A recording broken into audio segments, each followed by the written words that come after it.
Hello everybody, this is just a short guidance video to give you an indication of what sort of things we're expecting for regards to the assessment for Unit 30, and also a few points which hopefully you can probe and ponder a little bit further to bring about collating information that we need for each section. So we'll start with Section A. Within Section A we're looking quite wide. The first assessment or outcome, the criteria is explain the key aims of a specialist area. Here I'd just like to highlight a few things. It's really important for the example here. Within sport, we need to look at the sport and active leisure sector, so we're looking at the Sector Skills Council. Things which come from there will highlight key aspects for the sporting landscape, which is certainly indicated within the specification of the key qualifications that you might be looking at within your sector area. So this is taken from a level 3 BTEC sport qualification. Key information such as a significant portion of the total volunteer workforce in sport, mostly involved in sports coaching and activity leadership. A third of the workforce in the sector have no formal qualifications or are only qualified to level 1. And feedback from employers indicate that shortages are responsible for a large population of the vacancies in the sector, linking from those volunteer sports coaching and activity leadership roles. That moves on to the landscape in the sector, and a key thing to highlight here, the recent years have seen bold attempts to regulate the sports sector, and employees and volunteers who work within it, and that comes through a number of different agencies which can be mentioned further down here. I think it's really important to mention that and set the scene. How can you set the scene in that first part of Section A to give people an understanding of your specialist area if they don't know anything about it?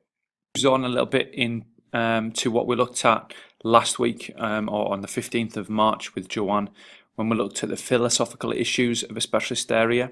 It's really important that this section does include key aspects about the challenges which you face in sharing and imparting your subject based on key aspects. So the learner, things like the personal, social and cultural factors that we have with each learner, with a group of learners, which might change each year, but focus on what we have currently.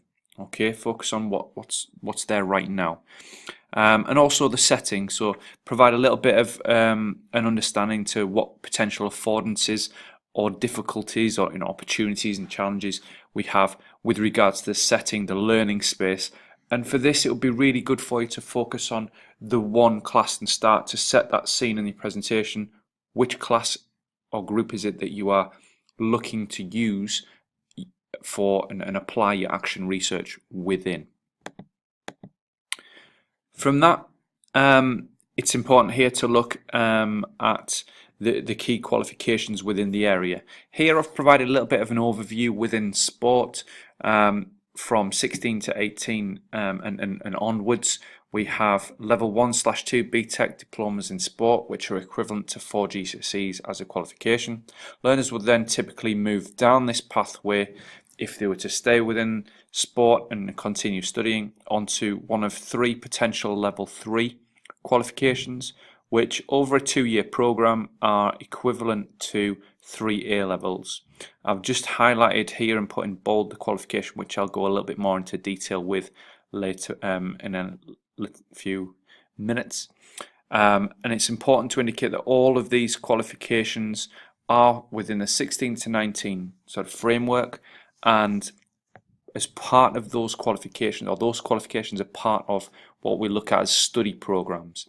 Study programs include personal development, English and maths for learners who don't have English and maths qualifications to a certain level, and in level 2 and also the year 2 of level 3 qualifications, work experience elements are certainly important as part of a government requirement. From this point of view, students can progress certainly onto higher national diplomas, in this case a sport coaching and development, as that is a qualification which many of our learners would progress onto internally if they do choose to do so. So we're going a little bit more into depth with the one qualification of focus. So I'm outlining and describing the aims and structure.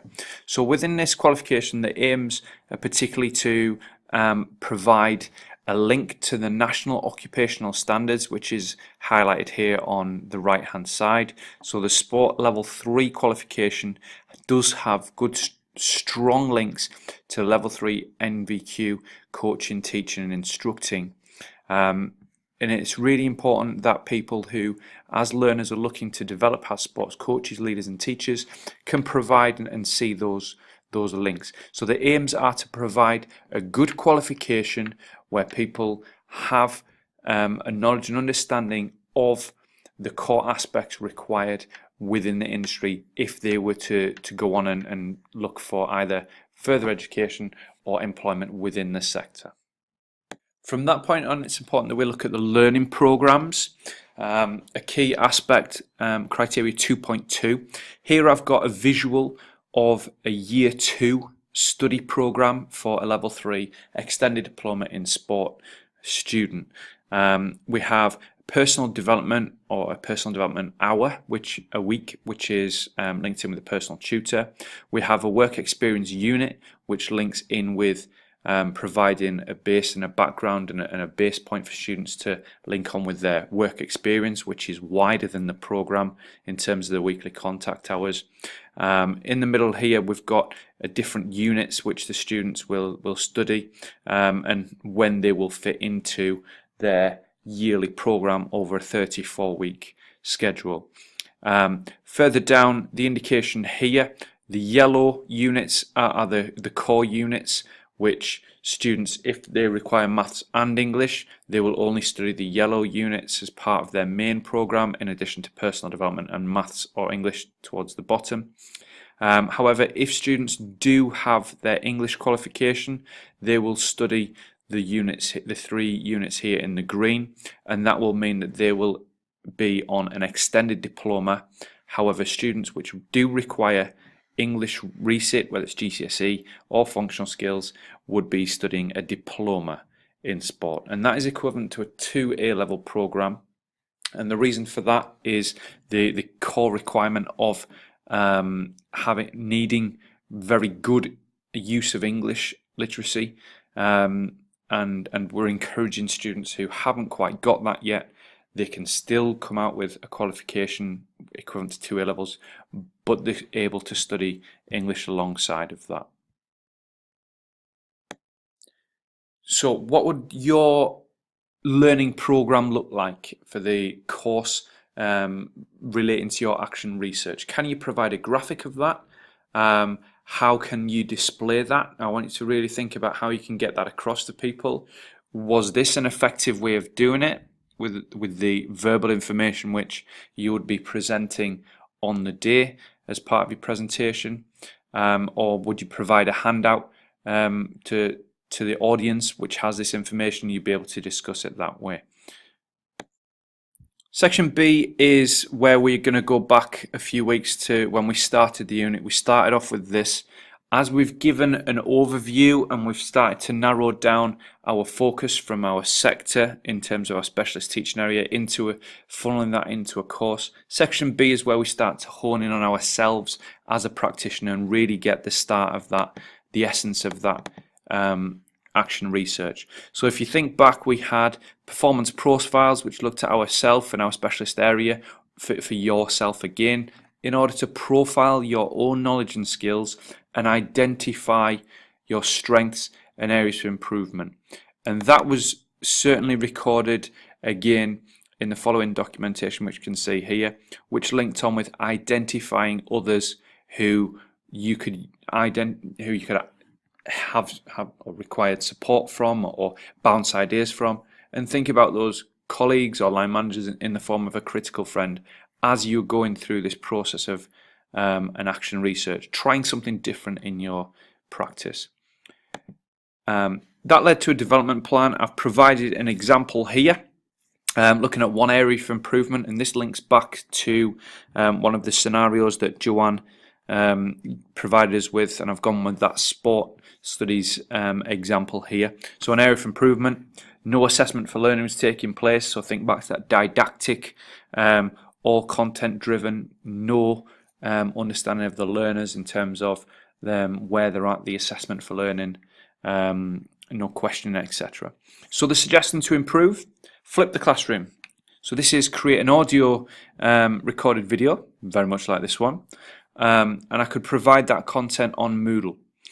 So students can access that before the lesson, they'll be instructed to, and that would free up the lesson times for a lot of recap, question and answer. It could be tasks where students are demonstrating the learning, and essentially we're going from a typical learning cycle to the present phase being before the lesson, and some students might want to have that on their iPads or on their smartphones and listen to that again and again during the lesson if they need a little bit more clarification, but also really gives the lesson that apply phase within the learning cycle.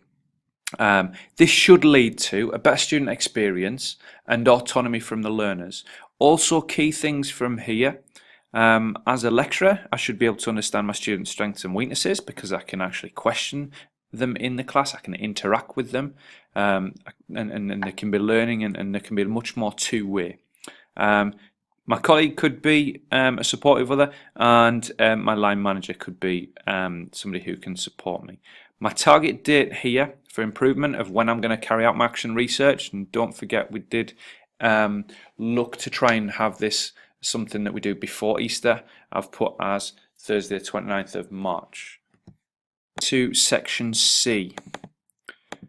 So I have a couple of screenshots here of videos which I've created for sports coaching.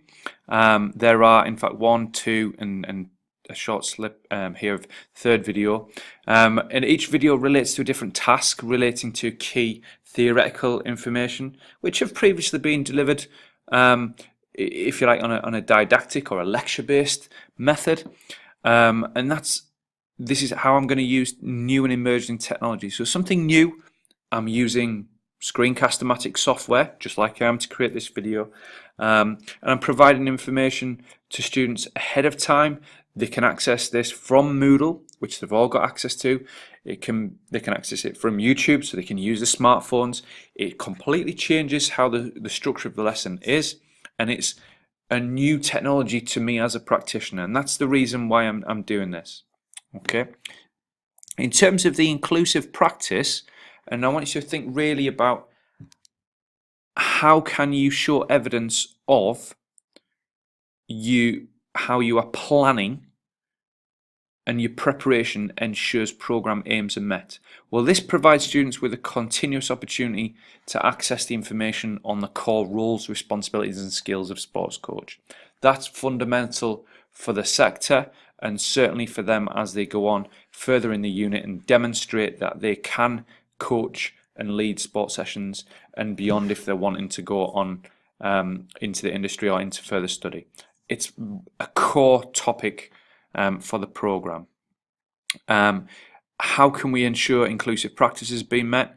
I would like to think about what Joanne went through with us on the 15th of March, relating to differentiation, including people, engaging the wider audience. I'm going to make a suggestion here that I am hitting or ensuring inclusivity, because every student can access these pre-recorded video content via Moodle, and they've got access to a learning centre where they can access computers to do that, and they can access them on the smartphones. They can do it anywhere, anytime, and that's the key message that I want to get across here. On to section D. Key things here that we need to be mindful of: reflecting on your action research. How are we going to obtain feedback from our learners, what their thoughts were, from others that supported us, and your own reflection? There's a few things that we need to be mindful of here, certainly looking forward. What does it look like for you?